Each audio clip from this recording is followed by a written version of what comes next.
Hello, welcome to today's program. I'm Shar, and I'm just going to be showing you some slides as you're coming into the Zoom space. After we show the slides, we'll start with the program. Thank you for your patience.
Hello, everyone. This is Vivian from the Wingwood Museum. Thank you all for attending today. We'll be starting shortly. We're just waiting for some more people to come into the room. But I do see that some people do have their hand raised. Is it Mirna? Let me see if you could feel free to add something into the chat. For sure. Yes, Cynthia is purposely on mute at the moment, but you guys could see each other right at the moment. We're just fiddling with our screens, chatting amongst ourselves, but we will unmute everybody when necessary.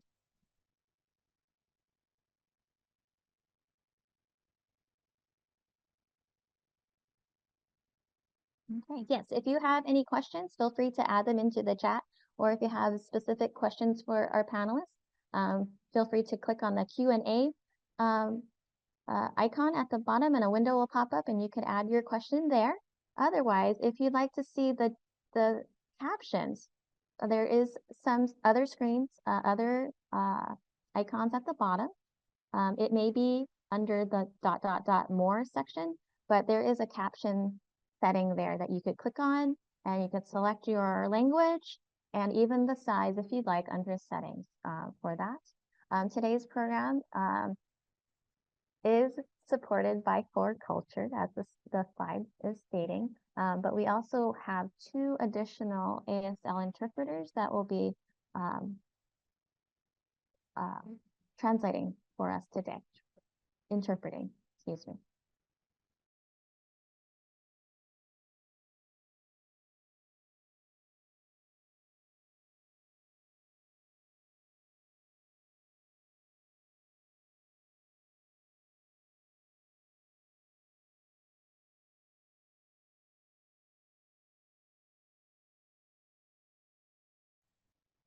Hello and welcome.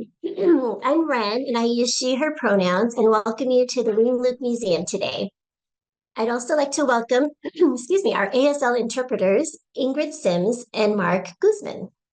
And if you'd like to have closed captioning on your device, remember you can turn that on by hitting the Show Captions button, where you can find the Zoom controls on your screen.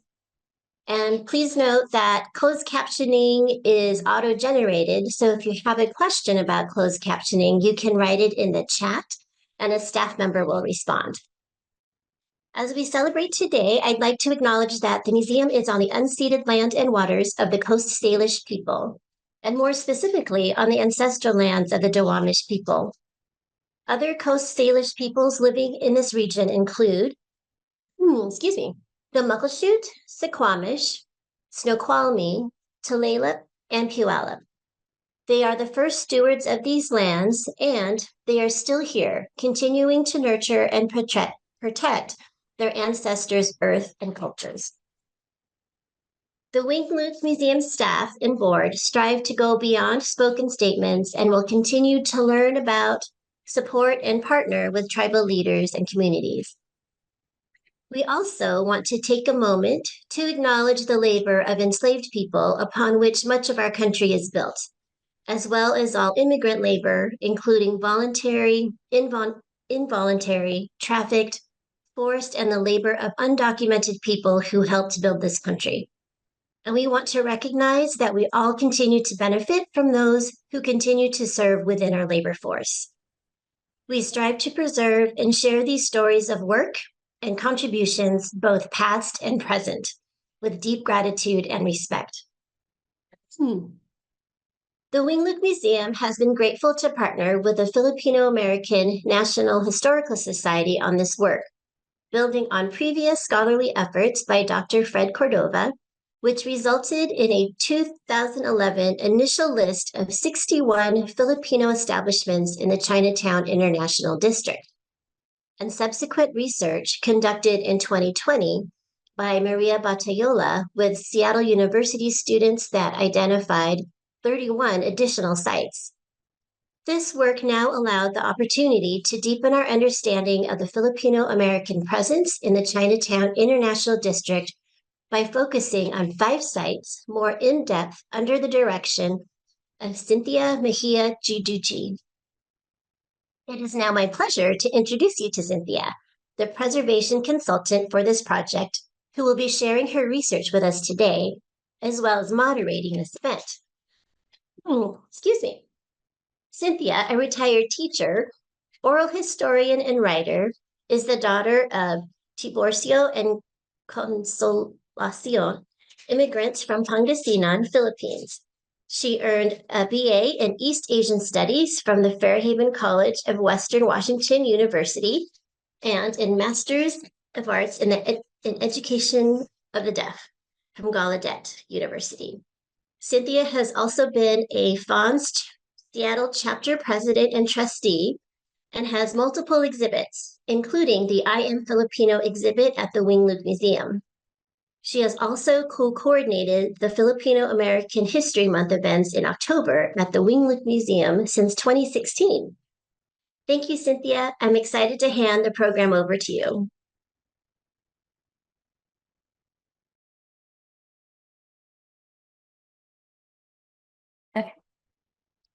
Good afternoon.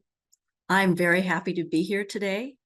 Thanks to the staff, to the panelists, the special guest speakers, and for all of you in the Zoom universe. Salamat. Last year, the Wing Luke Asian Museum and the Filipino American National Historical Society, FONS, posted an announcement for a preservation consultant to further the research on Filipinos in Chinatown ID, Seattle, Washington, mapping Filipino-American cultural assets. I didn't know about it, but while I was waiting at a red light on 12th Avenue South and South Jackson Street, the Seattle streetcar passed.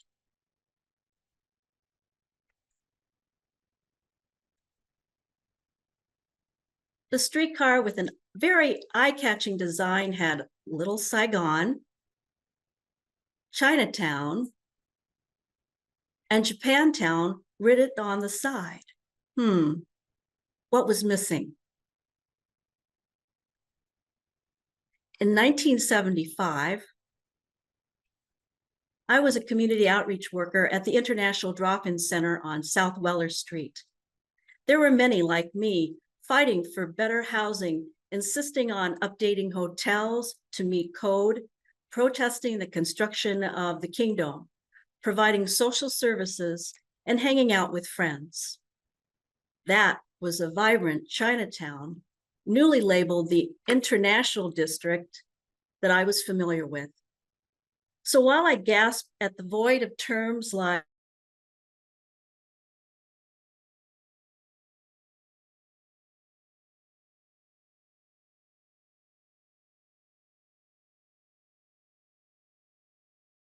or Filipino district on this, and have been vital contributors to the tapestry of Seattle's ID. I missed that one. At first, I was hesitant to apply for the job, then committed and fascinated by the work that Fred Cordova and Maria Batayola and a group of Seattle University students had started, enlisting all the businesses run and operated by Filipinos, especially in the Chinatown International District. Preparing this report refueled my passion to share Filipino American history. From this list, 5 sites of representative importance will be featured. Burgos Lodge, Filipino Social and Improvement Club, Liberty Barbershop, Manila Café, and Little Divisoria.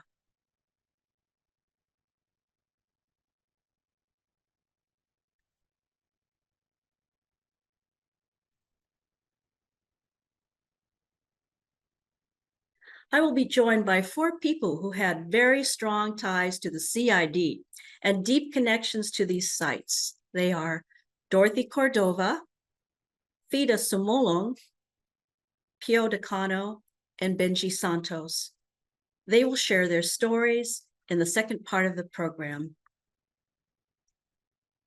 Filipinos, we are past, current, and future. There is documentation that the first Filipino arrived on the shores of the continental United States in 1587. The first Filipino settlement was established in the Louisiana bayous in 1763. Then in 1898, the Philippines was sold by the colonial government of Spain to the new colonial US government in 1898 after the Spanish-American War. Filipinos labeled nationals were able to travel to the US without a passport. Many came in pursuit of education, many for adventure. When money ran out, there were many opportunities for them to find work because Chinese and Japanese labor was stopped or severely curtailed by the Chinese Exclusion Act and the Immigration Act of 1924.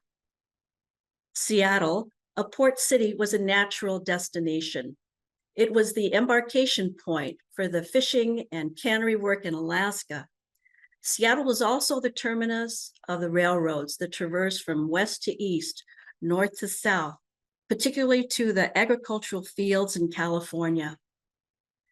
Numbers for the Filipino population were hard to quantify in the 1920s, as Filipinos were in the all others category.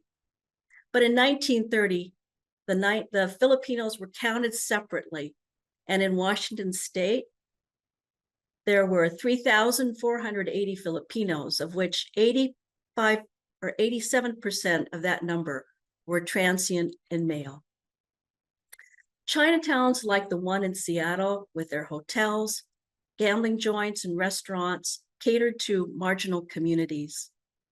In an issue of the Philippine Advocate in 1924, Filipino presence is noted in Seattle's Little Manila. It was a small rectangle bordered by South Jackson, Maynard Avenue South, South King Street, and 6th Avenue South. By the 1920s, Filipino businesses were slowly cropping up. LVM Trading Company and VM Ligo were in operation. Also, Aquilina Inday Notora, a successful entrepreneur, was running a popular mega business. She had an employment agency, a pool and billiard parlor, a cigar and newspaper stand, and a barbershop. Now, my report of the 5 representative sites in chronological order. Our first site is the Caballeros de Dimas-Alang, Burgos Lodge number 10 at 606 South Weller Street. Fred Cordova noted, the built-in communal society had its greatest strength in Filipino fraternal organizations and lodges for men and women. The big three were the Caballeros de Dimas-Alang, Legionarios del Trabajo, and Gran Oriente Filipino, which were all imported from the Philippines. Also in his research for a historic walking tour of Chinatown International District and Pioneer Square, he listed 18 such organizations. The terms Dimas-Alang is the shortened form of two Tagalog words, Hindi Masalang, or it can't be touched. Dimas-Alang was the nom de plume of Dr. Jose Rizal, the Philippine national hero. Although born into land-owning family with many privileges, he also witnessed the injustices against his fellow Filipinos. His novels, Noli Me Tangere, Touch Me Not, and Il Filibusterismo, Subversion, were influential for the revolutionary cause against the Spanish oppressors. Rizal was an integral part of the propaganda movement, which advocated for social and political reforms. He did not declare armed resistance, but was nevertheless charged with rebellion, sedition, and conspiracy. The Spanish sentenced him to death on December 30th, 1898 in Manila. Writer Diony Corsilas commented, the Caballeros de Dimas-Alang attributed Rizal's writing as the moving force that inspired the formation of its fraternal organization. The Grand Order of the Caballeros de Dimas-Alang, CDA, started in the Philippines and found some interest in San Francisco, where in 1920, the first CDA organization was founded. CDA lodges sprung up throughout the country, numbering 2,000 members in 70 lodges in the 1930s. The mission in the United States was a mutual self-help for its members in their housing, nutrition, social, financial, and employment needs. Examples of their civic engagement were the opposition of the deportation of Filipino laborers during the Great Depression, the enlistment of some members in the 1st and 2nd Filipino Army regiments in World War II, and the raising of funds to construct 2 Mustang fighter planes. Here in Seattle, the Burgos Lodge number 10 was chartered in 1924. It also hosted a sister lodge, the Josephine Bracken Lodge. There were additional CDA lodges in the CID, the General Evangelista Lodge number 64, and its sister lodge, the Gabriela Salang Lodge number 89. I recently met Jamie, who discovered this impeccably preserved 1925 route photo of the Burgos Lodge, which he found seemingly hidden in his father's belongings. Jamie had no idea that his father, Severino, was a CDA member. Distinctive attributes of these organizations were their adoption of specific rites and rituals, titles like worshipful master or illustrious brother or sister, passwords, signals, regalia, not unlike a Masonic lodge. Some may have considered them a secret society, hence the Caballeros de Dimas-Alang, or the gentleman who could not be touched. In preparation for this report, I needed permission to use the material in their historical record book. While contacting the CDA headquarters in San Francisco, we were told that it had dissolved in 2018.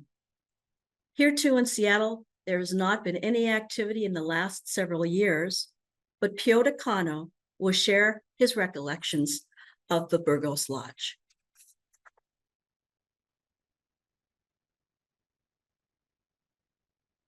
The Filipino Social and Improvement Club, 515 Maynard Avenue South.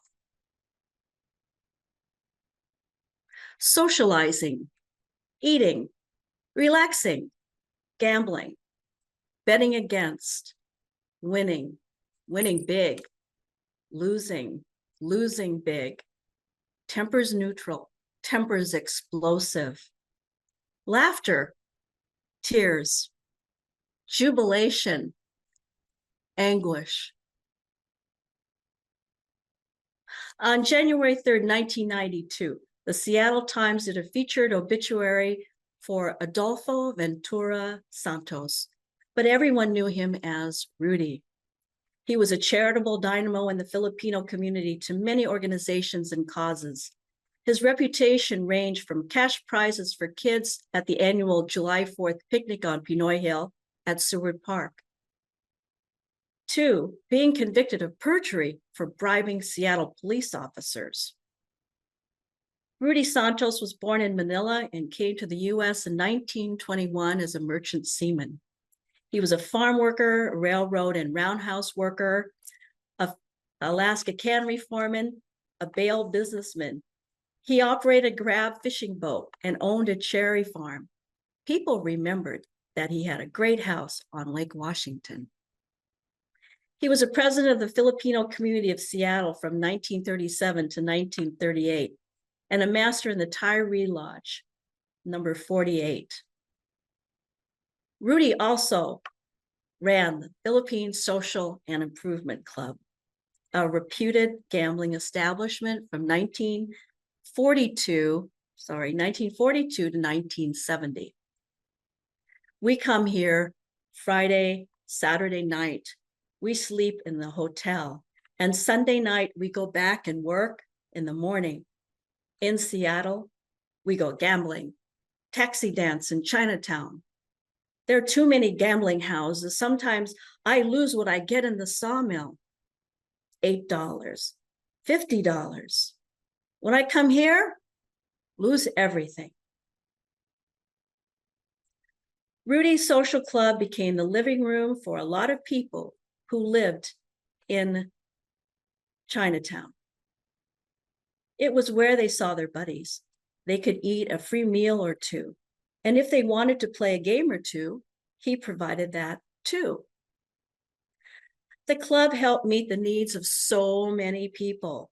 It also destroyed people's hopes and dreams for the future. In one game of chance, a season's worth of wages were lost at the table.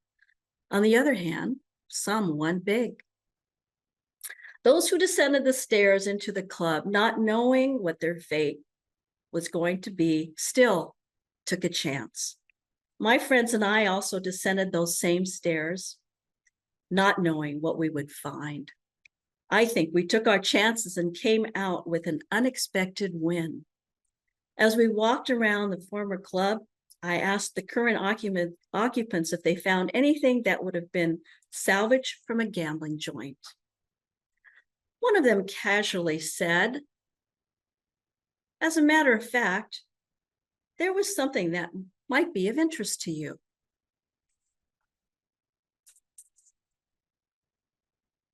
Our third representative site, the Liberty Barbershop. 506 Maynard Avenue South.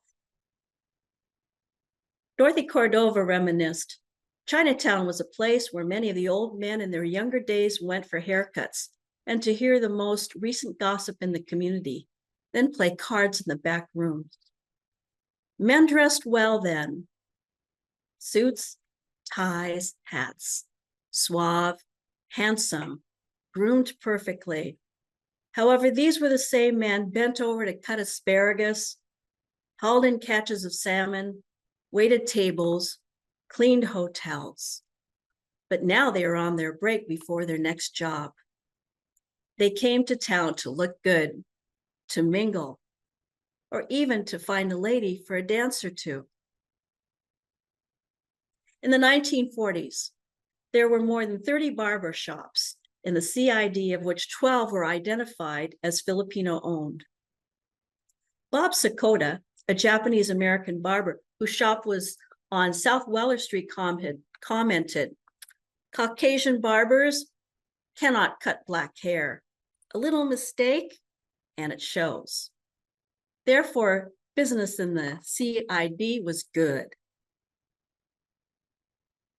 Liberty Barbershop is our third representative site. It was located on the ground floor of the Eastern Hotel, the current site of the Carlos Bulosan Memorial Project. The owner and solo barber, Florencio Della, was born in Santa Maria, Ilocos Sur, and came to the US in 1927. He worked pretty much the same low-paying and temporary jobs as his countrymen. Finally, in 1937, Della went to Los Angeles and studied at the Moeller Barbershop School. After a year in LA, he returned to Seattle, and in 1946, he opened the Liberty Barbershop, proud to have his customers play music, gossip, play cards, read Playboy, and watch TV. Ruth Tahone's father, Felix, was a part-time barber in Tacoma. She remembered hearing the, quote, delightful mixtures of dialects, including Ilocano, Tagalog, and Bisaya. David Della, the nephew of Florencio, shared his fond memories of going there for a haircut and getting money from my uncles. He also added that we got bad haircuts, crew cuts with a lot of pomade. But as a tribute to Florencio Della, his skill, Pio Decano had another comment. Customers would come and bring news of different families, especially those from the town of Santa Maria. On occasion, an elderly customer would ask him to cut the teeny hairs growing from inside the bottom part of his ear. They were barely visible, but he performed the task with patience and grace. Loyal customer Vincent Mendoza quipped, for haircuts, this is the place. Florencio Della and Bob Sakota were featured in a 1981 article in the International Examiner, the source of some of my notes. Della was already 72 years old. How much longer before he stopped working? As for retirement, he said, if eyes go and hands shake, you can't use a straight razor. You might cut someone's ear off. We don't know exactly when the Liberty Barbershop closed, but Florencio Della died in 1992, married with 2 daughters, up in heaven, perfecting the flare ivy, the zodiac, and the leather edge neckline, to name a few cuts and styles.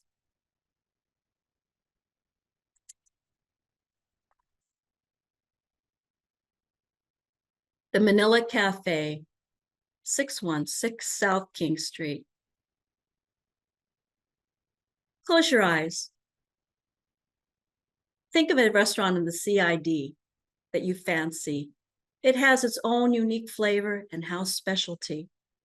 Every chef prepares dishes representative of his hometown, province, homeland. Dorothy Cordova's mother, Bibiana Ligo, ran the Philippine Café 1933 to 1937, and Dolores Sibonga's parents, Victor and Mary, ran the Estigoy Café from 1939 to 1957. According to Auntie Dolores, their restaurant served the best adobo, and in the iconic photo of the Philippine Café, today's special was calding, goat. The Manila Café, the representative site, was opened by Sarah Roberson, a mestiza who married Fernando Freddy Martinez, who had trained as a cook in the US Navy. After his military service and lack of jobs, Freddy decided to put his culinary skills to the test.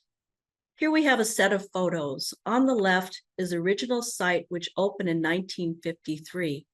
It later moved to another location in the CID circa 1960s. And the photo on the right of Sarah and Freddie in their West Seattle location taken in the 1990s. Sarah and Freddie were Tony Ogilvy's Ninong and Ninang godparents, and he shared a couple of noteworthy tidbits. One was a rumor. It was rumored that Holiday Magazine offered Freddie $25,000 for his grilled barbecue Inihao beef plate. but this rumor was never confirmed. Ogilvy also added that the cafe was, quote, a hangout for a lot of Filipino guys who are always there hitting on the waitresses. In 2008, the Seattle Weekly did a piece called No Spring Chicken, Manila Café is still a rare bird. Regardless of where it's parked, it always attracts a crowd. By then, the cafe had moved again to the Delridge Court in 1990 and remained open until Freddie's death a few years later.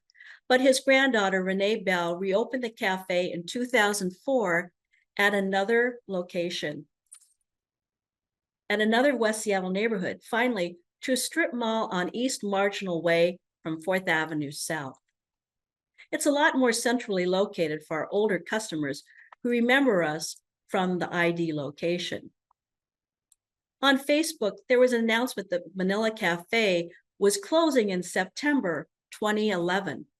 I was curious and drove to the location only to find a katsu burger in its place. An employee confirmed this when I showed him the gifts, knives, and adult movies painted on the yellow awning on his former neighbor. Here is a photo of the signature Inahao beef plate, advertised for $25 for 1 pound of beef, salad, and adobo sauce. Perhaps proof that the rumor to sell the recipe was just a rumor. Some Filipino businesses stayed in one place. Some moved around. The Manila Café was a nomad. It moved to 5 different locations. However, the business was kept in the family through 3 generations. Sarah and Freddie, their daughter Sandra, and finally, granddaughter Renee. Open and operated for 58 years.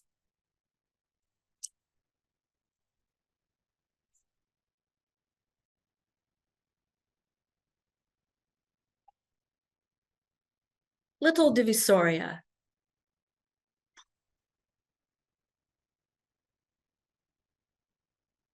(668) South Jackson Street.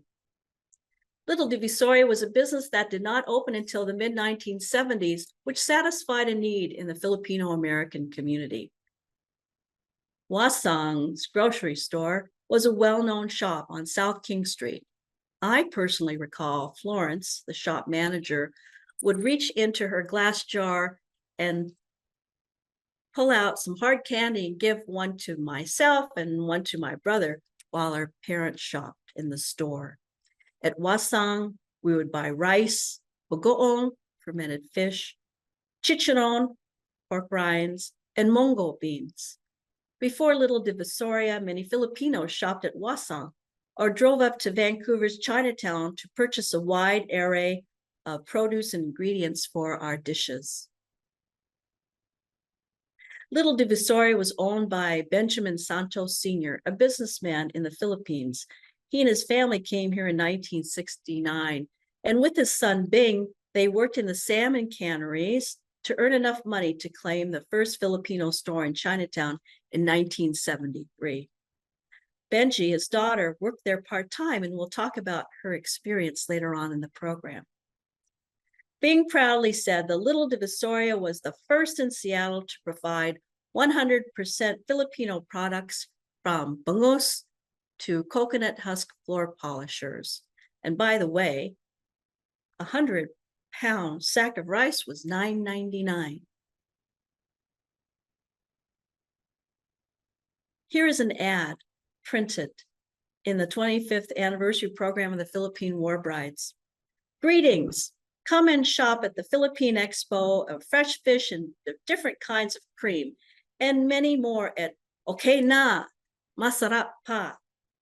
The image on the bottom has a list of various products: polvoron, dyeing, calamansi, pancit canton, rufina patis, langka, saging platanos, talong, pusit, shortbread cookies, dried fish, citrus, noodles, fish sauce, jackfruit, plantains, eggplant, squid.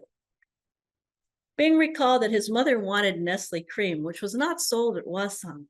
So he and his uncle Pepeng would drive up to Vancouver and smuggle it in. In fact, they would also smuggle in frozen bangos, which they sold to customers who were also sending money back to the Philippines, another venture of the Santos family. He started working with the wholesaler Zen Gerson, preferred the North Coast import and export and city produce as their suppliers. They gave the Santoses a 90-day line of credit.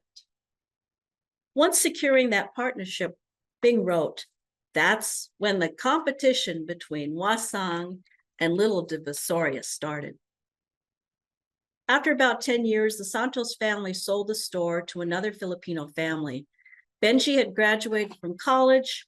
Bing worked at Todd's shipyards, and Father Ben worked in the University of Washington housekeeping services.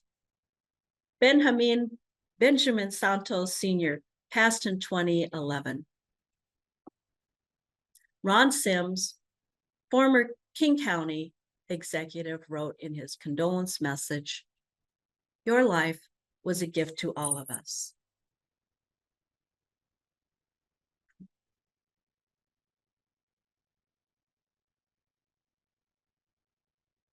If you look at the timeline, notice there's a sizable gap between 1973 to 2017. We found tourist brochures for Chinatown around 1994, in which no Filipino businesses were listed. The Manong population had died off, and the business owners who serviced that population retired or closed down.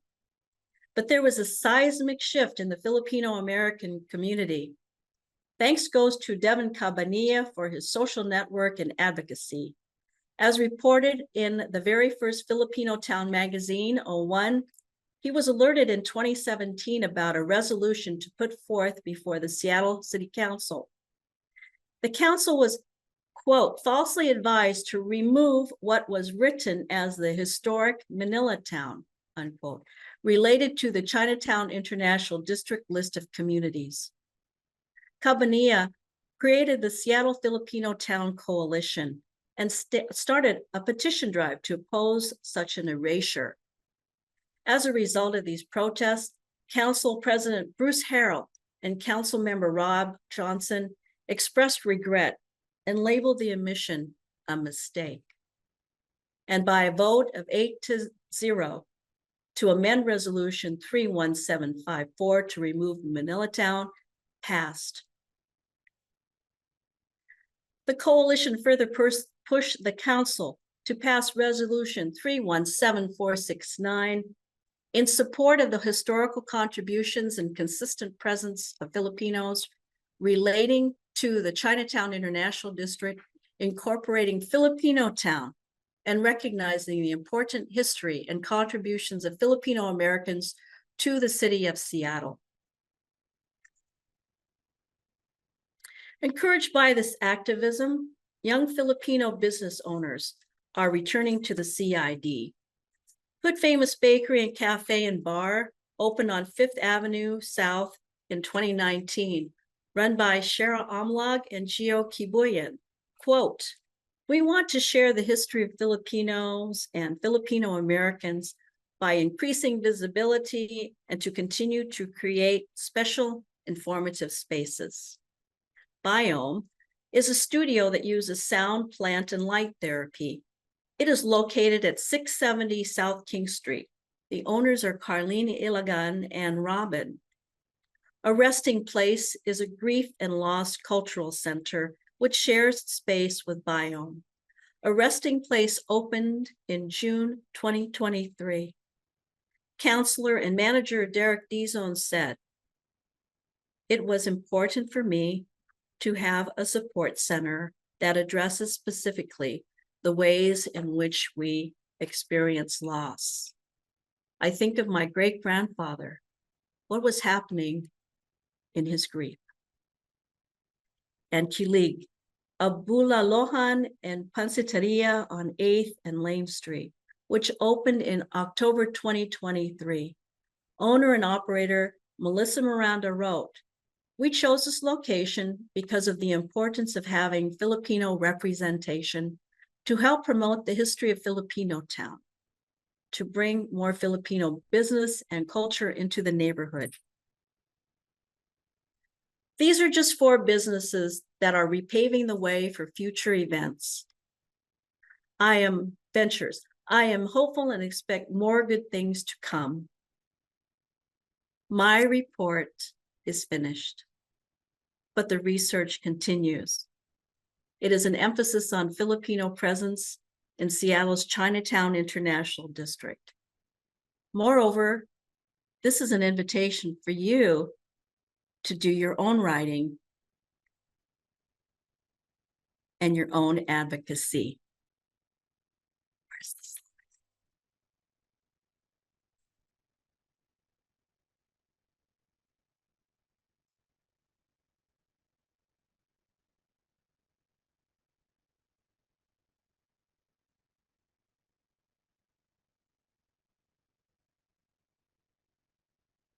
Now for our guest speakers. We are so fortunate to have the following community leaders here to share their experiences and words of wisdom. Pio Decano, Dorothy Cordova, Benji Santos, Vida Sumulong. Our first speaker will be Pio Decano.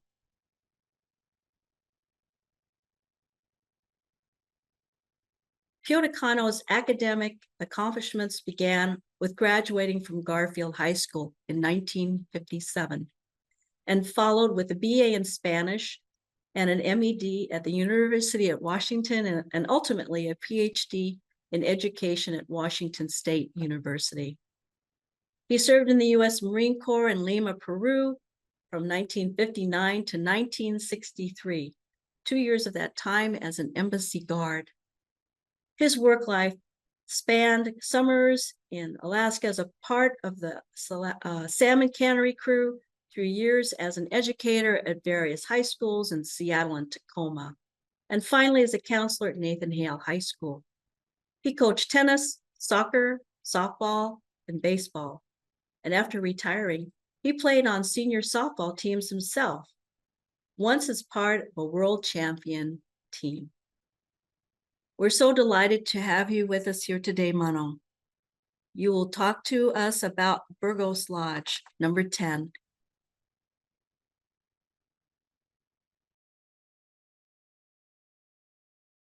Okay. Burgos Lodge, number 10. Started going down there when I was 5 years old and even younger, but I remember more precisely walking down the International District, or was it Chinatown as we used to call it, with my dad to Burgos Lodge.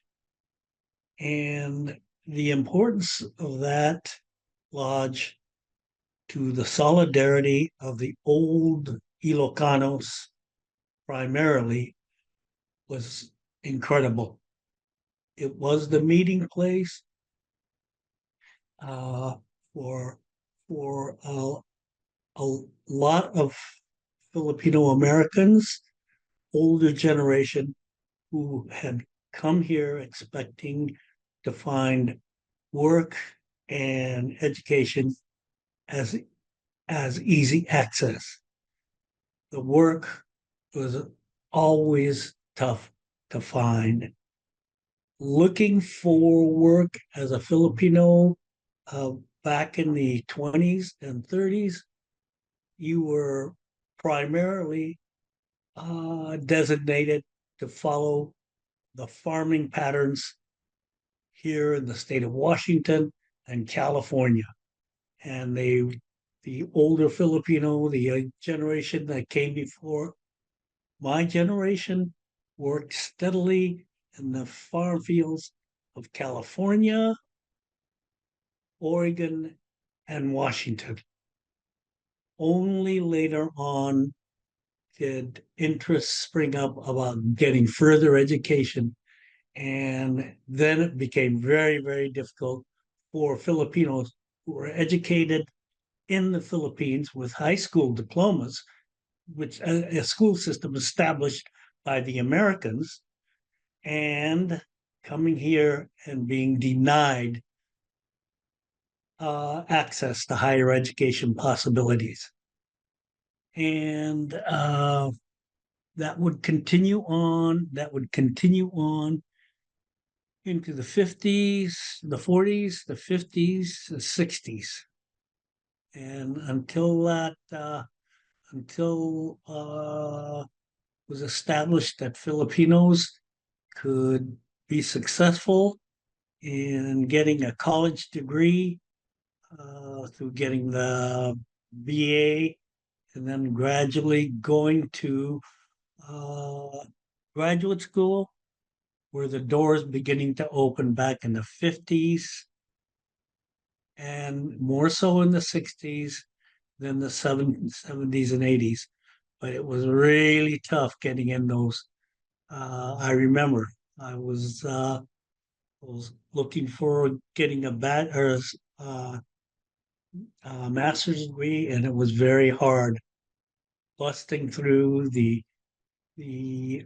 scholastic requirements that were set up basically to screen people out rather than to assist them to get into graduate school and get those degrees at a higher level. At any rate, I was fortunate enough to have some good advisors and some forward-looking profs that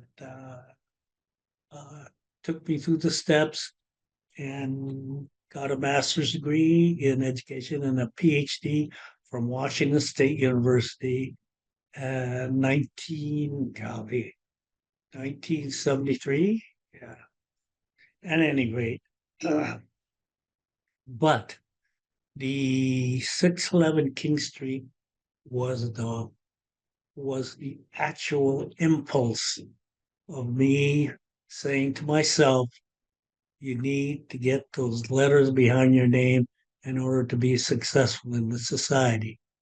And not so much from the friendship and the loyalty and the socializing, but my mom, I inherited kind of my mom's.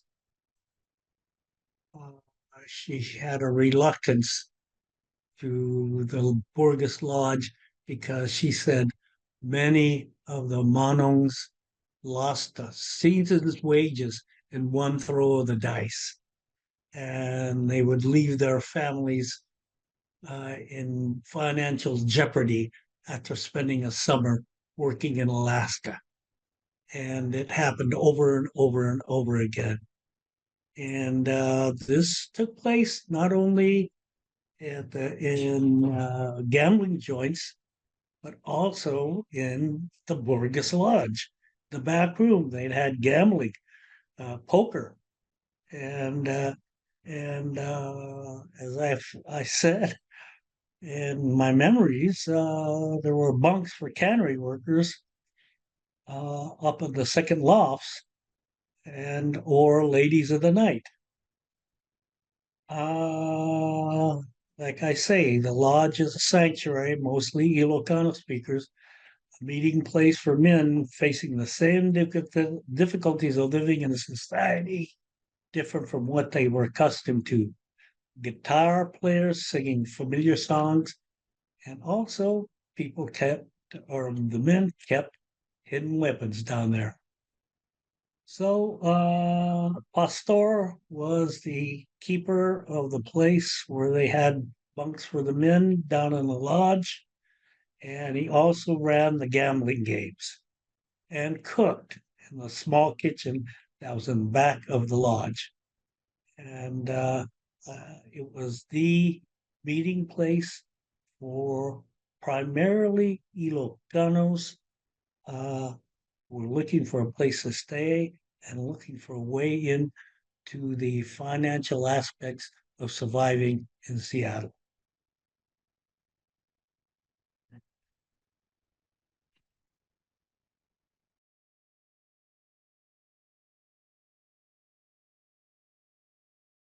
Manang Pio,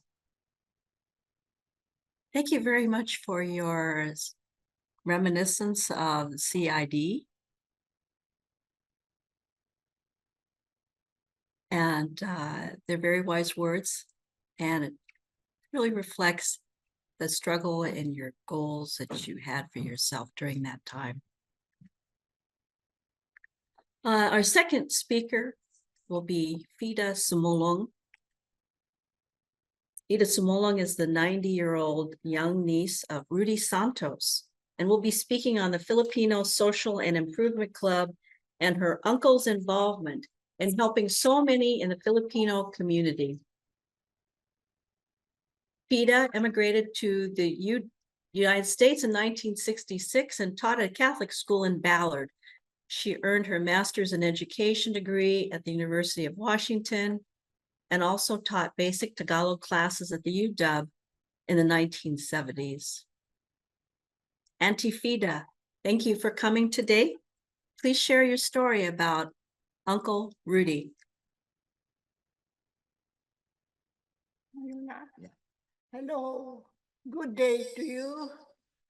My name is Fulceda Santos. I prefer to be called Fida, the daughter of Enrique Santos, who was the oldest brother of Papa Adolfo, as we call him in the family.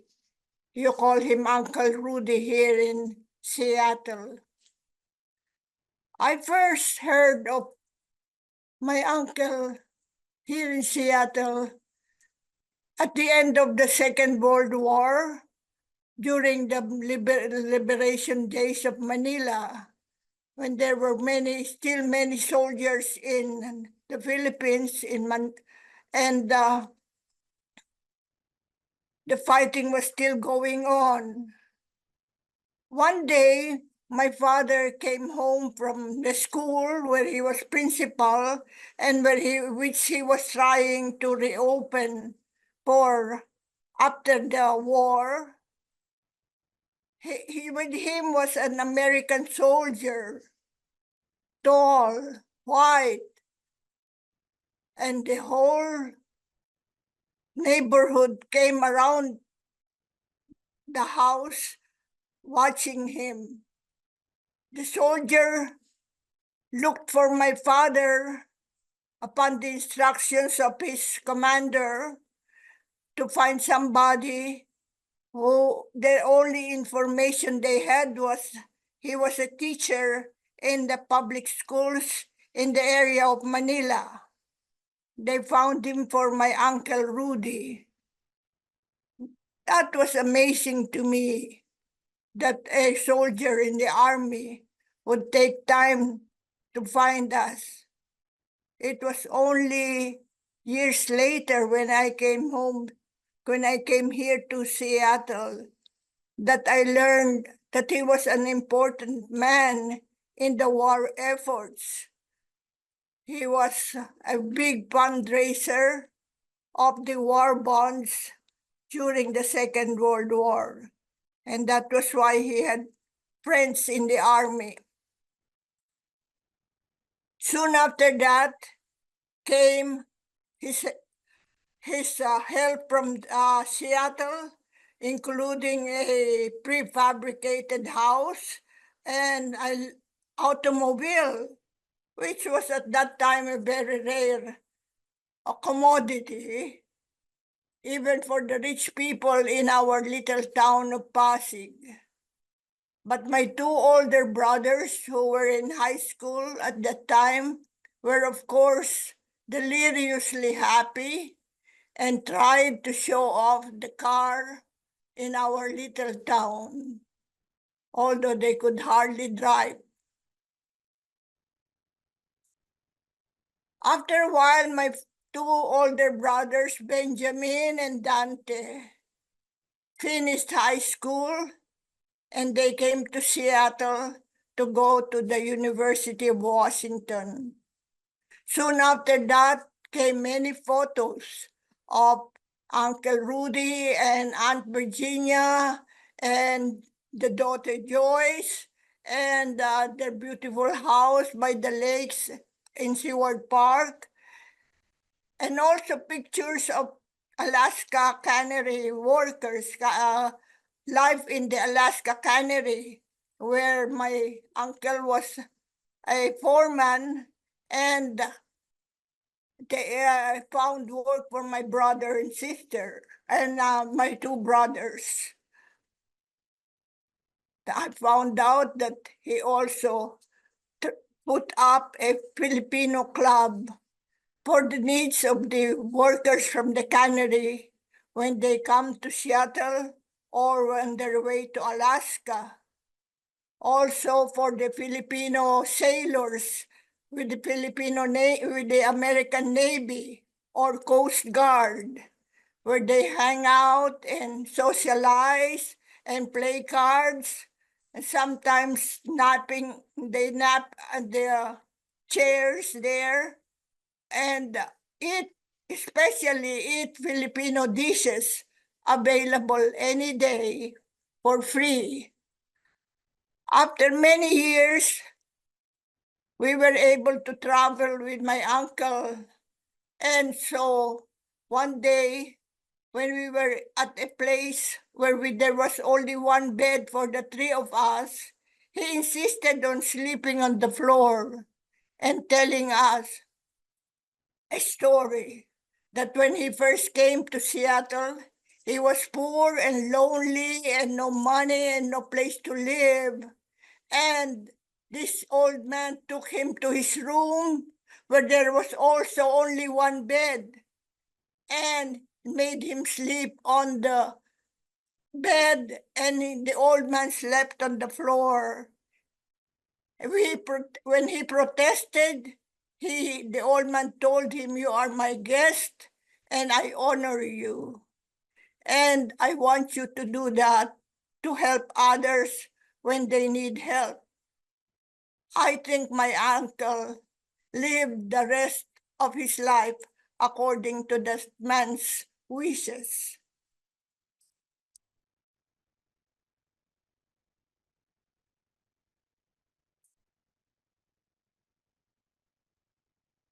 Thank you, Auntie Fida.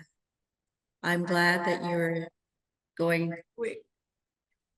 I'm glad that you shared your piece on your Uncle Rudy Santos of the Filipino Social and Improvement Club.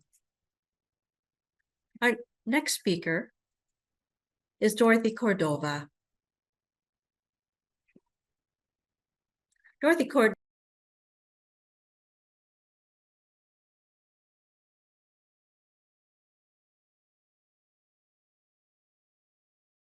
Oh, sorry.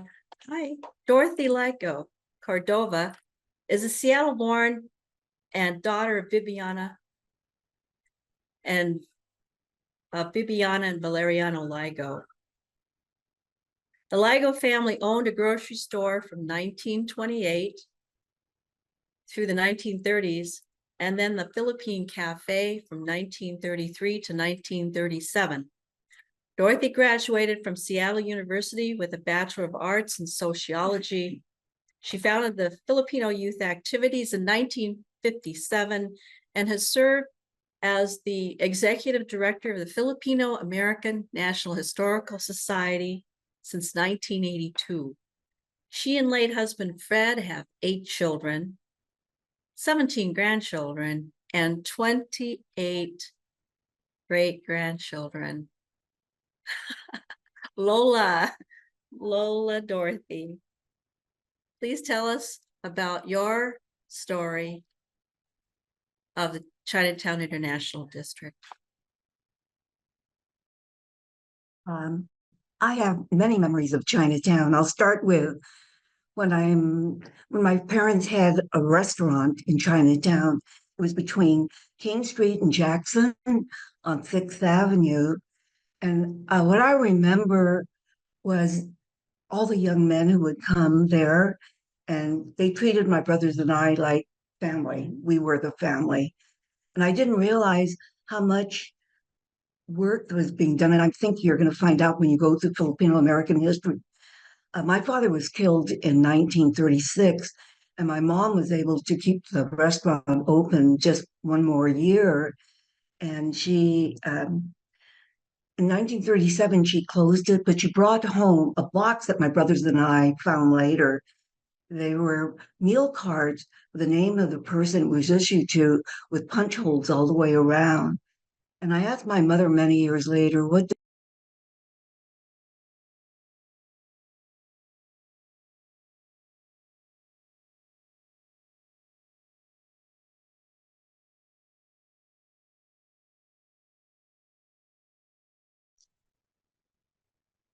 we lost it. We did.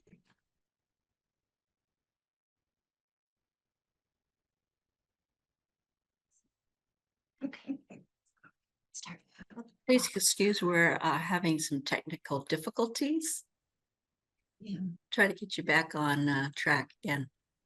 My mom's a restaurant, yeah.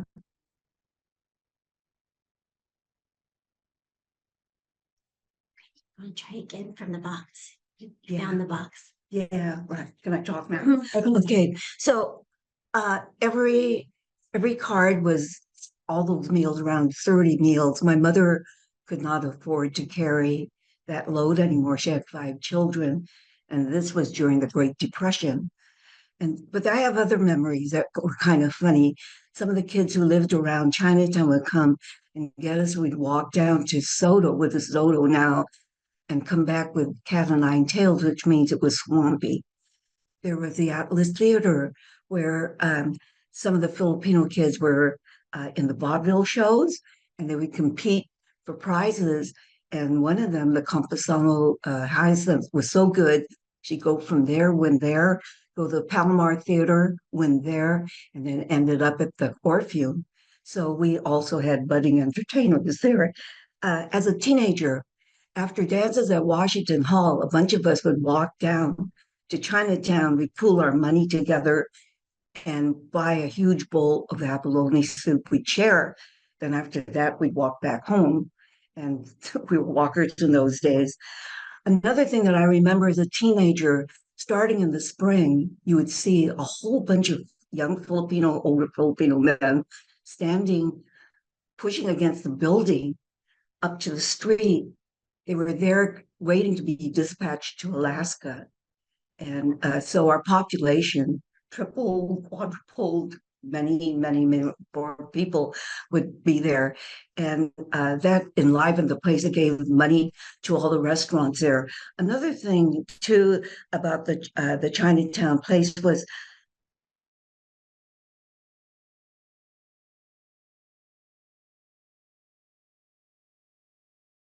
parents that something happened to us, but we said, "Where'd you hear that?" And they heard it down in Chinatown. For some reason or other, there was a way that all the guys who were cutting hair would hear all the bad things about us who were teenagers. There was different places. When I was in college, it was I would call Rudy Santos to see if he would donate something to the students. So he would say yes, and I'd walk downstairs, knock on the door, and a little door would open and they say, "What do you want?" Mr. Santos. And we walked in there and he would give us a check for the student activities that we had at Seattle University. By the pictures that we have at the Filipino American National Historical Society are parties that were at in the Chinatown. And most of them were in restaurants upstairs, not street level. And I guess it's because they had larger rooms where you could have a party of 15, 20, 30 people. There were also nightclubs, and the people playing in the bands in the nightclub were Filipinos, oftentimes were maybe African American musicians. So there was a life there. There was also one of the men who was a musician, also had company. 2 guys owned it, and they would drive people around. I don't know how long it lasted, but it was kind of different. There was a bathhouse because they didn't, those who lived in the hotels probably didn't have access to a bathtub or with private. And so there was there, but we would see men sitting in the front of the bathhouse. Then there was the bathrooms in the back, and further back were cards. They would play cards. So that place lasted for a long time. And it actually was a place for many of the men who were Visayan because they could talk the language of their heart, you know, and feel good about it. So we're just I can't go away but unless I mention Florence and Wasan. Wasan grocery store was the place that a lot of us went for our Asian food. She also was the one who taught my husband how to cook seaweed soup because he never liked abalone soup. It was seaweed soup. But that was a place when they closed, everybody went there to say, "We're sorry you're going." So many times, Tai Tung. So many Filipinos went there that on their menu for a long time, they had Filipino dishes, bitoka, the stomach, pancit, and some other thing. And that was to accommodate their many Filipino patrons. I'd like to close this section by talking about an organization that was in Chinatown. Uh, it was called the Jackson Street Community Council. It was started by Neighborhood House, and I do believe that was Jewish. But they brought into the group other groups that were marginalized, that faced discrimination. So there was African American, Japanese, Chinese, Filipino members, and they worked together to do good things in the community. And this is starting in the 40s. So they were before the civil rights was happening, but they were already tackling those kinds of problems. And Jackson Street in the late 40s, the early 50s, would have festivals. I think at least three that I can remember. And one that I remember especially was when they brought huge game, I mean, these things like a Ferris wheel, and they even had a place where cars, we were standing in this circular thing, and cars were riding up and down the side of the. We were up there screaming like, "Oh my God, we're going to get killed!" But they had great big stages where they had bands and people were dancing their ethnic dances, and then it stopped. There's no more. So a lot of the memories I have are of a Chinatown that was at one time, and it was a lot of fun.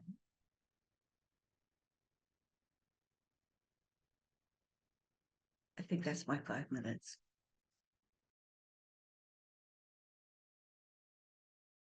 Auntie Dorothy, I know it's very difficult to have you stop after 7 minutes. You could take a whole hour, I know, and more. But we have to move on with our program and our next and last speaker and our youngest speaker, I hope you don't mind, in her 70s, is Benji Santos. Benji Marian Santos. She's the daughter of Benjamin Santos of Little Divisoria. Benji emigrated to the United States in 1969 and earned her Bachelor of Fine Arts at Cornish and a Master of Arts from Western Washington University in Theater and Dance. Benji was the Community Relations Director for King County Executive Ron Sims and currently teaches physical fitness and dance for seniors. Benji, please tell us the story about Little Divisoria.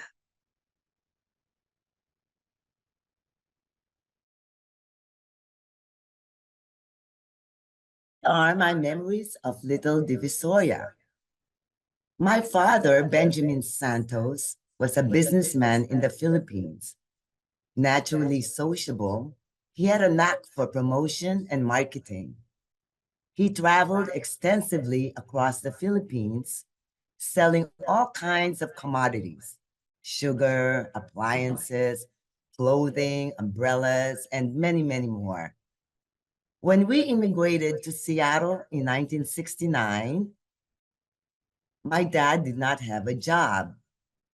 So he and my oldest brother, Bing, went to Alaska for 2 summers to work in the canneries, while we stayed with my Aunt Lisa, who's also the niece of Rudy Santos.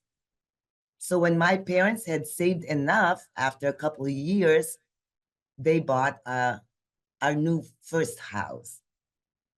My dad had some familiarity with Seattle. As a young man in the 1940s, he and his brother Dante Santos attended the University of Washington, and they both stayed with my Lolo Rudy, their uncle, Rudy Santos. 2 years after our arrival, my dad decided to open a store. And at that time, he wanted to put up a store in the Chinatown International District. And we heard, and we would go to Wasang, was the only store that we would be able to buy Filipino goods, fish, canned goods. So my dad wanted to put up his own store. He was very entrepreneurial, purchasing goods from wholesalers in San Francisco, California, and also in Vancouver, Canada. And then he would come back here with my uncle, Joe Sumulong, and my brother, Bing, and resell them to the growing Filipino community in Little Divisoria. That's when Little Divisoria came to birth. And that was one of his dreams. However, the profit margin from that store was not enough to sustain our family. So he took on another job at night. He was the room service waiter for then the Washington Plaza Hotel, which now is the Westin Hotel. So I enrolled at the University of Washington. And when my dad went to his second job, my brother, my aunt, my cousin Menchu and I would alternate staff the Little Divisoria. I worked as a part-time cashier 3 times a week in that store. One day, this was a memorable story. My father disappeared from the store. My brother nor my cousin didn't know where he left to, only for us to learn next day that he had gone to SeaTac Airport to hand out business cards of his Little Divisoria to arriving Filipino immigrants. This was his unique way and unique method of advertising and marketing his Little Divisoria. As the business grew through many years, so did his circle of acquaintances and friends. Soon we learned that when they came to the store to purchase bagoong, bangus, Filipino fish, canned goods, balut, my dad had this generous heart. He would discount every merchandise to all these Filipino customers. Years went by, our family advised him to close the business. Sad as he was to discontinue what he had become a hub of his friends, he valued the economic health of his family. He sold the business to another immigrant family. So in subsequent decades, the migration, the shopping, and culinary patterns of the Filipino families changed. Competition from larger scale stores rendered, and Little Divisoria no longer was viable. My very memorable experience working at Little Divisoria was meeting this fine, dignified gentleman. He came one day to the store and said, "Hello, I'm your uncle. I'm your uncle, Bob Santos." Huh? I asked my dad, "Dad, he's our uncle. Is he an uncle outside a wedlock?" So sooner or later, I found out who Uncle Bob was. So he was the hero to all of us. But that was some of the memories of working at Little Divisoria. Thank you.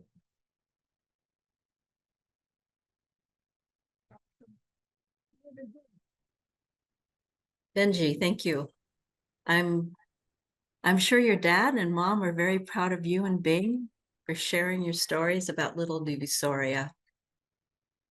To the listening audience, this is a real privilege and a real honor to work with our guest speakers because they lived and worked and they remember, as I too remember, the days of old. And from their stories, please do your own research or write down your own story and share your story with others so we will not be forgotten. Now is your opportunity, audience, to ask questions or make comments in the chat. This will be monitored by the staff.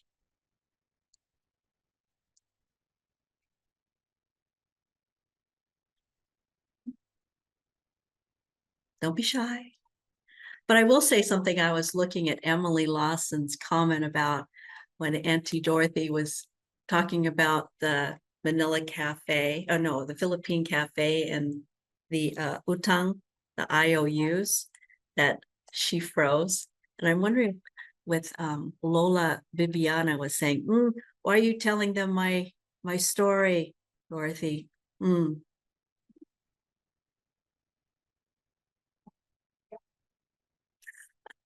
That's a comment, Auntie Dorothy. It was just a joke. Our spirits are here among us, and all the manongs and manangs are here among us to listen to our story and making sure that we keep the story straight and true and respectful of their existence, our existence, Filipinos here in Seattle's Chinatown ID.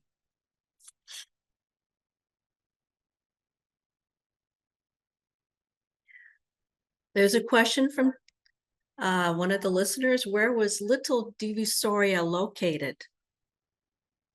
Benji, want to answer that? I think it was right on Jackson Street. If I can remember, it was 668 Jackson Street, right in Chinatown. On the screen, we will be sharing the before and after, here and now photo. There's Benji in the heyday, and Benji, Benji about 3 months ago? The empty storefront.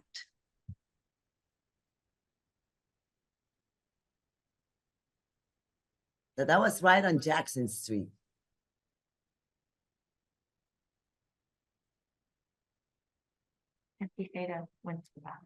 Okay.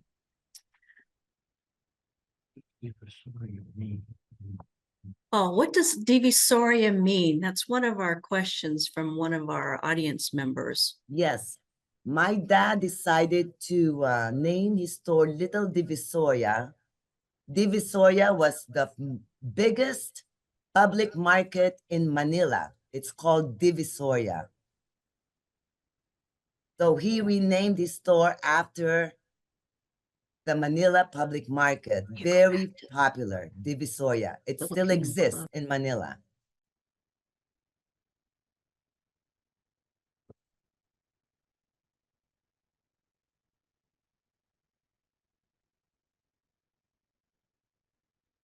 Which photo?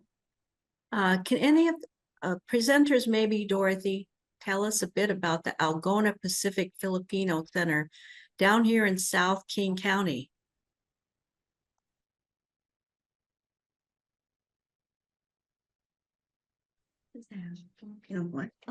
Filipino Center. Oh, I think it was more than one, though. Am I supposed to say something? You know, I'll tell you something about Filipinos. When I was growing up, it was nothing for us to go to Bremerton or Bainbridge Island or what we call the country. That would be Algona, Auburn, all those places. We go for dances, and then they would come to Seattle. So when we talk about community, we meant a lot of geography. I mean, we went by ferry and went by car everywhere. So I do know this about the community center in South King County. It's there was a smaller one, and they built it. I'm not sure if this is the one, but they built one, and then the freeway or highway was going to go through. So from what I understand, and maybe they should correct me, they actually, it's the farm, these were all farmers over there. They actually almost lifted that structure and brought it across the road. And I think that should be verified because that was the rumor that I'd heard. But I've seen images, I mean, I saw pictures recently of what I used to dance at when I was a kid, dancing old jitterbug stuff. And then now what they have, it's a bigger place, facility. And the people who go there are third, fourth generation Filipino Americans. Many of them are the mestizo families, which was really constituted the majority of our families back in those days. And it still functions. It's what's intriguing about Filipinos is that once there was a significant number of them, they started to look for a community center, someplace where they would feel welcome. And the one here in Seattle was actually started, the concept was started by students at UW because they wanted a place where they would be welcome all the time. And the funny thing is, it took longer for Seattle to develop their community center than some of the smaller places like Wapato and Bainbridge and all the others. They had little places. So that's sort of a skeleton version of the center. Unless Pio has another story. Thank you, Auntie. I have a comment here or a question. And this is related to how, remember, and I talked about how when we could not get our food products at Wasang and we'd all have to go to Vancouver. And I have heard many times through my interviews that we Filipinos would rely on the businesses here like Russell's Meat Market, Anita's Grocery, and other stores that were not Filipino owned and operated. Tai Tung was always a major Lin Yan Cafe. Yeah. All these Chinese restaurants that we all went to. And, right. Well, and you know, we what's had interesting a wonderful about, yeah. symbiotic relationship here in Chinatown. In fact, when I was growing up, it was called Chinatown. Right. But the question here before me is, how was the Filipino businesses treated by the other ethnic communities in the CID? Were they respectful or arrogant?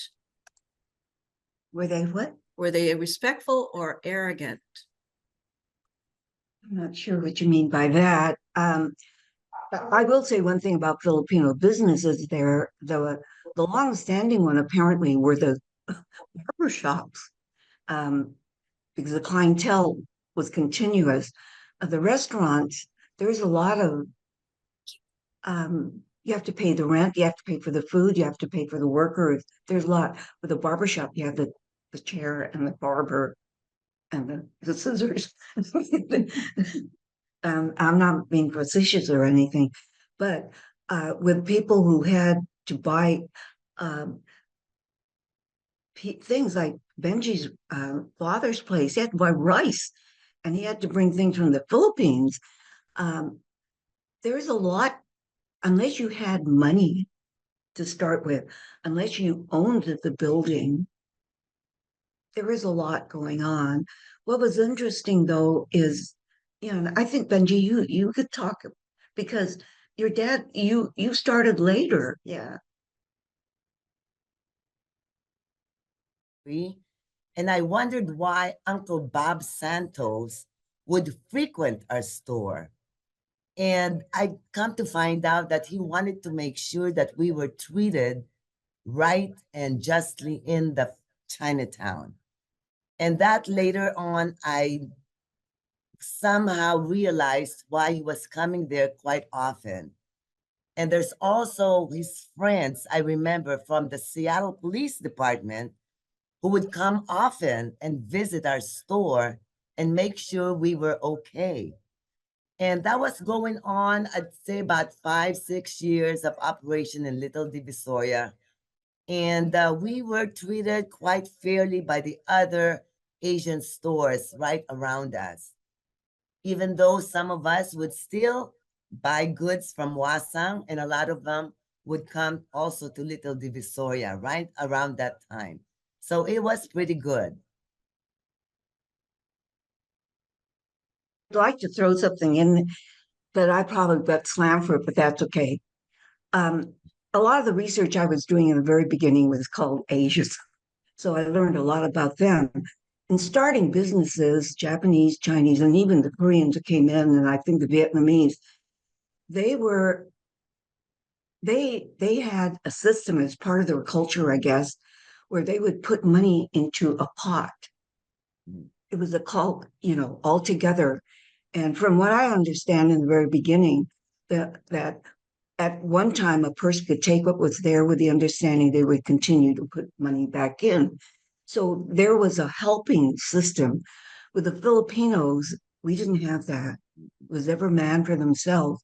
So it was not a case where we were helping each other. In many ways, we did help each other, by providing food, letting them eat for free or whatever. But that was the person who owned the business being generous with the others. There was not a pot of gold where people would have access to it. And I find that that's almost universal with Filipinos. Maybe that's why many times we didn't have the businesses. If you look at all the other people who came after us, I would imagine there is that whole system, the cultural system of you helping each other start a business. And maybe that's one thing that we as Filipinos could start looking at. Why? How come we never did? Yes, knowing my dad, he would always discount his goods to almost every customer, Filipino customer that came into Little Divisoria. Everything, if you would buy 2 baluts, he'll give you 2 for free. 1 bangus, you'll get 2 free bangus. That's how he was. That's why we had to close the store. Well, I He was used to too work for generous. I traveled all over when I used to work for the state, different working for the community college system. But I was amazed at the number of small Filipino businesses and towns.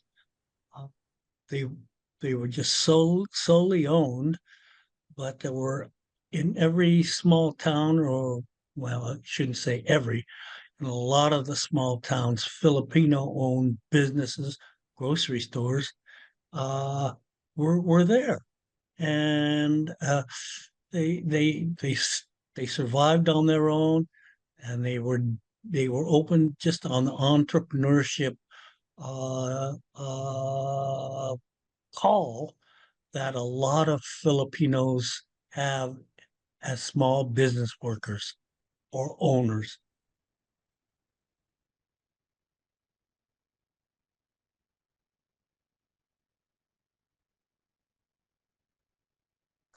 I don't know. That's a good research project we should be doing in the future to kind of examine these things.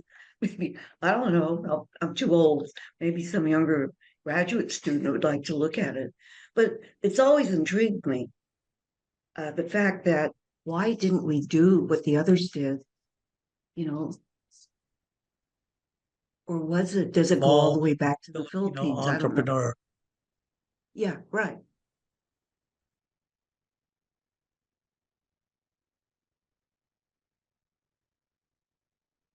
See, all of us, those of us here, our families did try to start businesses or did. There were interesting things. I like to throw out one thing about Russell's Meat Market, if I may. Russell's Meat Market doesn't sound Filipino. However, the man who owned the place was married to a Filipina. She was the sister of the woman who owned the Manila Café. And the thing that was intriguing about Russell's, it was one of the only places Filipinos in Seattle could go and get blood. Now, that may sound, some people who aren't Filipinos, what, to have blood? Yeah, one of our most favorite dishes is the Nuguan Denardaran Ilocano style. But they had it, and you could go and get it. And you could go get other things there too. I don't know if people now remember the Chinatown. Maybe you do, Peel, when on King Street, it wasn't the Filipinos, but they're right outside of Tai Tung. They used to have chickens for sale. Do you remember that? Yes, that's right. Yes, Yeah. And we used to live get chickens. not the chicken that you would cook for fried chicken, but the chicken you could make stew with. And it used to have eggs in it. We used to fight over who got the eggs that were inside. I mean, you don't find that anymore. That's not in grocery stores. It's it's in street places or things, markets that are old that don't exist anymore. It's part of the memories that people like us were so old. Yeah. It's part of what we remember about a Seattle that used to be. Small business ownership. I recognize that when I go up to Alaska and we land in Ketchikan, be small business owned by Filipino. Uh, in Ketchikan or wherever I go. It happened when I was working for the state. I'd stop off at a small business town or a small business in an agricultural portion of Washington, and a small business owned by a Filipino. And sometimes it was a grocery store, sometimes it was a small restaurant, but they were there. Yeah. It was gratifying because uh, that small business entrepreneurship, I think, is something that Filipinos strive on. I'd like to interject something here because of our time constraint. Thank you for your memories. I think this is a great platform for you to share stories, and I'm really glad people are really interested in hearing them. I'm going to make note of one slide that I showed in my presentation, and I want you to tell me what you think this is. Benji, you can't say anything. Oh. Remember I said you descend the stairs. Many people remember the stairs going to the Filipino Social and Improvement Club. And at the end of the stairs, you didn't know if you're going to win or lose. We're going to show you that slide, the mystery slide.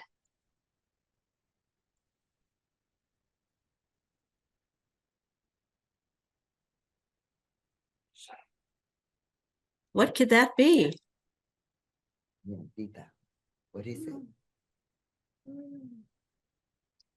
Yeah, Maybe Tita that's- Fida might know. Maybe What that is it? might, good stuff. What is it? All right, TS, you were there with us. You were with Thelma, you were with Benji and I when we went down the stairs. That is a safe, ladies and gentlemen. And I believe that it is full of jewelry, rings, watches, things like that, because I believe that the people who needed money to gamble would turn in their watch and then they'd get some chips. And actually, Benji, you brought some chips that came from the club. But anyway, getting back to the safe, I am very curious and hopeful that we will be able to open it up. So let me know if you're interested in joining that project. Yes, it hasn't been opened. Yes, it has been open. What? It's a big vault. It's a vault. Huge. The big vault. Big. Okay, it's a vault. Who is BS? Okay. Was there anything inside this vault? I can just only imagine. I don't even want to know. I've seen men come out of there with Are you having, sure, are having you sure Uncle Rudy envelopes. was actually buried, or are his ashes in the safe? Pio, you might know Anyway. what's in there. You've been there many times. Oh, I ain't going in there. I've been down those steps, and I've seen people come out of there with envelopes, white envelopes, in their hands and leaving. So, but I never questioned what was down those steps. Anyway, that was our big win that afternoon. I'd like to thank you all for tuning in today. We have representatives from Kent Historical Society who are also doing their own research and mapping of Filipino and Japanese farms in the Kent area. Yeah. And I have actually a plug from our For Culture rep, Emily Leith Lawson, who was the project funder. For Culture was our project funder. And please contact For Culture if you have a great idea and would like some funding. So in closing, I'd like to recognize the many people who worked on this project. Our guest speakers, Steffi Morrison, the Wing Luke Museum Collections Manager, my patient collaborator, Catherine Ligaya, my graphic designer, those who sustained me, Cassie Chen, Charlene Mano Shen, Vivian Chan, and Maria Batayola, Fonz, the Filipino community of Seattle, and its yearbook, Pamana, History Link, and the various authors of many books I relied on. They should get special mention for acknowledging the presence of Filipinos enough to mention us in their research. Facette, Kim Mejia, Fujita Roni, Cordova, Chen, Corsiles, Velasco. Most of all, the people I interviewed for this presentation who shared many stories, laughter, and tears. I've included some of their wonderful quotes. Maraming salamat. And finally, again, thank you For Culture, our project funder. That's it for me, and we'll be done Thank after you. a few quick announcements from Ren. Thank you, Cynthia. Mute. So we have a question from Cherry in the audience. Can we let her ask her question? Go ahead. Jerry? Yeah.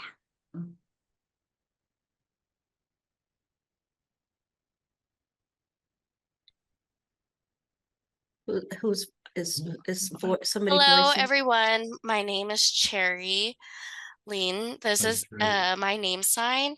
And I was just so thankful of hearing the different stories that was being portrayed from a while ago. And so I really appreciate that. And it's just amazing to hear your experiences from the past. And unfortunately, those businesses have shut down.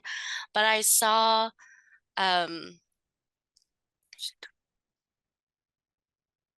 Little Divisoria. It's a big market. This is the name sign for Little Divisoria. And then here's the sign for Lolo and Lola. And also, that's a bummer that some of the businesses closed down. And so I'm wondering if Little Divisoria will come back again. I'm just wondering, is there any future opportunities for that to kind of start that back up again? Or any near future plans to start it back up again? I can only speak for my family. I don't think my family will be able to. Maybe the younger generation of Filipinos. We're hoping that someday we will have another Little Divisoria. Most of my family members have retired. We've gotten old. Mm. I also see a Filipino community town, and there's just a huge Chinese population as well as Vietnamese and Japanese communities. And it's so interesting with like Filipino town. I really wish there was something that was established. I mean, it's nice that there's restaurants out there, but it could be nice to have something a lot bigger. Just something that is founded on like our Filipino community. That's something that I would hope for our community. I agree, Cherry Pie. We have two places where you can eat now, Hood Famous and Kilig, and hopefully more. And there was not just What was the second hopefully name we can after get more Kilig? in the future. Ludig restaurant over there near Pike Oh, Pike's Market. It's pretty yes. new. Yeah, Yes, Second Ludig Avenue. restaurant. Yeah, I saw some people there. Maybe you might know of it. Yeah. And there are many more on Beacon Hill. But we're kind of focusing on CID today. I'm hoping to do okay. a map of those 85 plus businesses. I want to plot them on a blank map of the Chinatown International area. So you can see specifically where, for example, maybe the barbershops were closely related, in proximity, close proximity to each other. My understanding is if you were Ilocano, you go to a specific, barbershop, you spoke Tagalog, you went to another barbershop, right?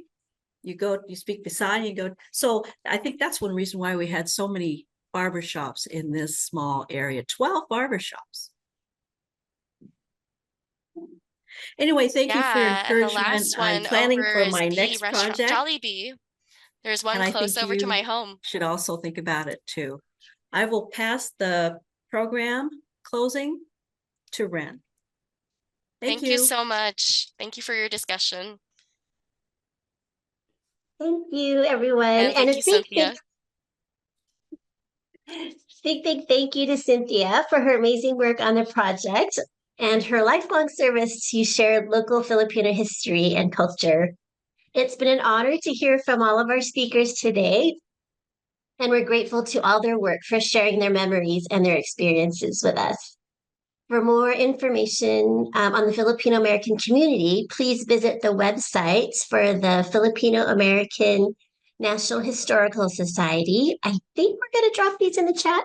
And the local Fond Seattle chapter to explore more stories of people and places related to Asian American, Native Hawaiian, and Pacific Islander heritage. You can visit www.exploreaaNHPIheritages.org. And if you'd like to know more about the Wing Luke Museum, you can visit wingluke.org.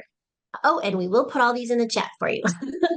Thank you all for you who continue to support community preservation and telling our history here in Seattle's Chinatown International District neighborhood. Have a great day and bye for now. And we'll stay on for a little bit so people can capture all the websites in the chat. Thank you.